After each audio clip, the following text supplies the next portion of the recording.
కదా కోసం నూనె లేకుండా పచ్చడి చేయవ్వా.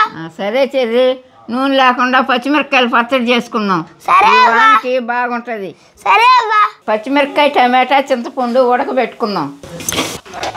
కొద్దిగా నీళ్లు, నానబెట్టిన చింతపండు కొద్దిగా బాగా వాడుకున్నాం. పచ్చిమిరపకాయలు, టమాటా, చింతపండు ఉడకబెట్టింది. చెర్రీ, నీకు తెలుసా పాత రోజుల్లో మా ఇంట్లో రోలు ఇంట్లోనే ఉండేది. ఏదైనా ఇంట్లో మేము దంచుకునేది. అవునా అవ్వా? తగినంత ఉప్పు, మిరపకాయలు మెదిగిపోయినాయి. ఉడకబెట్టిన చింతపండు, టమాటా వేసుకుంటున్నాం. తరిగిన ఎర్రగడ్డలు వేసేసుకుందాం.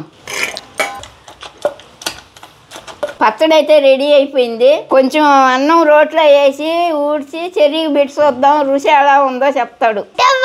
ఇదిగో చెర్రీ, దీన్ని చూసి రుచి చూసి ఎట్లుందో చెప్పమ్మా. సరే అవ్వా. మా అవ్వ అయితే బాగా చేసింది. మీరు లైక్ చేసి సబ్స్క్రైబ్ చేసుకోండి. అవ్వ